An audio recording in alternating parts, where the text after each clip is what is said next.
Good afternoon and thanks for joining us on the new news. I'm Diane Parker. Miller has the forecast for the fourth weekend, plus so many local heroes emerging post-flooding here in Montana.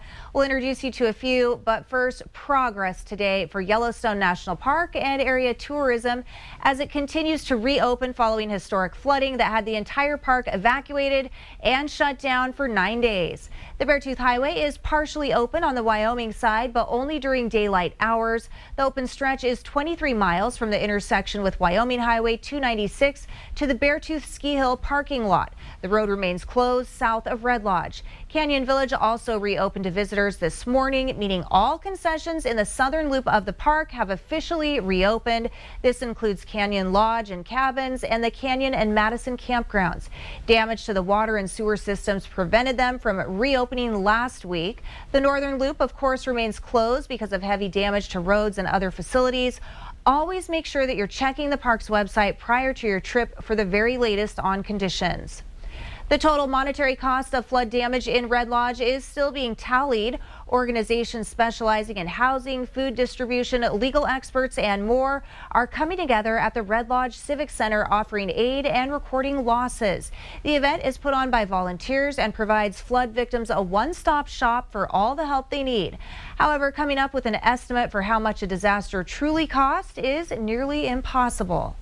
Because when a disaster hits, especially a disaster like a flood that took out the housing for the working class of Red Lodge, there are so many needs there, especially the financial needs and the emotional and spiritual needs.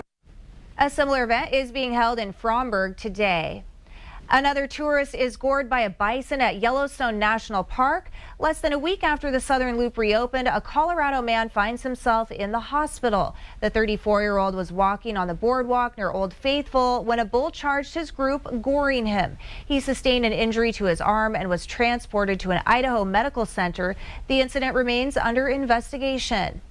And in Wyoming, a man is injured by a grizzly bear while hiking the high country west of Meeteetse. He's receiving treatment at a hospital in Billings. An investigation is ongoing, but it appears to be a surprise encounter between the hiker and the bear.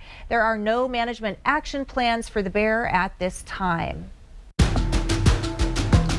The city of Kalispell is asking residents to conserve water to avoid restrictions. Usage is on the rise in Kalispell due to population growth and a water facility that had to be taken offline while 10 others remain working. The Kalispell City Council is set to vote next week on an emergency use ordinance that would allow the city manager to institute water restrictions this summer.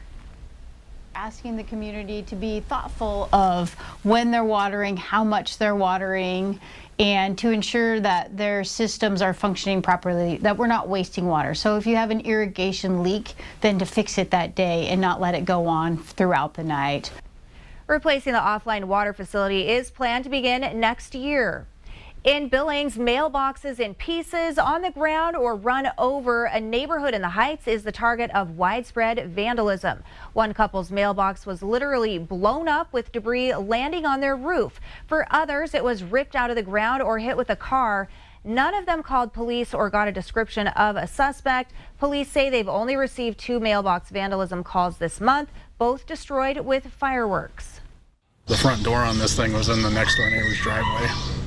Apparently the neighbors heard an explosion about 1:30. Next morning I came outside and noticed the mailbox was all in pieces on my lawn.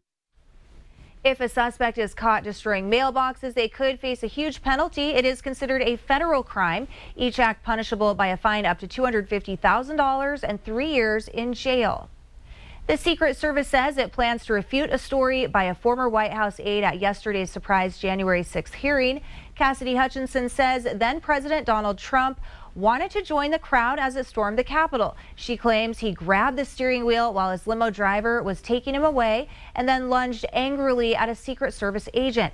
Now the agent and the driver are prepared to testify under oath that it never happened. The Secret Service is also preparing a response. The Biden administration says the federal government is sending out more monkeypox vaccines, nearly 300,000 in the coming weeks. Testing will also get easier with commercial labs getting more tests. The initial goal is to stop the spread of the virus in areas that have been most affected. And that's today's Leading Look.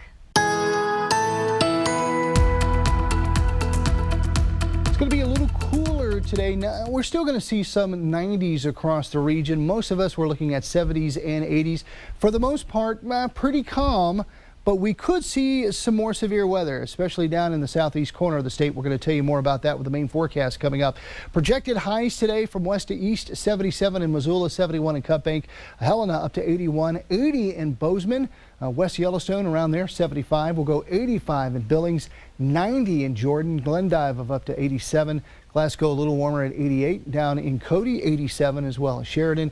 Warren trying to get up to about 94 this afternoon. So a cold front heading our way could give us some severe weather out ahead of it. Where could that hit? I'll let you know coming up. Two hot button issues that hit the national political scene last week surfaced yesterday in a Montana legislative committee. MTN senior political reporter Jonathan Ambarian reports on the deadlocks between Republicans and Democrats. The Safer Communities Act passed with support from all congressional Democrats and some Republicans, and was signed into law by President Joe Biden last week. In addition to provisions on firearms, the law set aside several $billion in funding for things like school safety improvements and school-based mental health. Democratic Representative Ed Staffman of Bozeman, the committee's chair, suggested they appoint one Republican and one Democrat to go through the provisions of the law and identify which programs they were interested in having Montana participate in. We've seen the terrible consequences from years of ignoring these problems in terms of deaths of children. I wanted to do everything we could on an urgent basis to increase safety for Montanans. All the Democrats on the committee supported the idea, but all of the Republicans opposed it. It failed to move forward because of the tied vote. Republican Representative Dennis Lenz of Billings, the vice chair, called the Safer Communities Act federal government overreach at its best, and said it was too much for the committee to take on at this time. I don't think that this is appropriate also at this late date for us to try and cram this into here. I don't like it.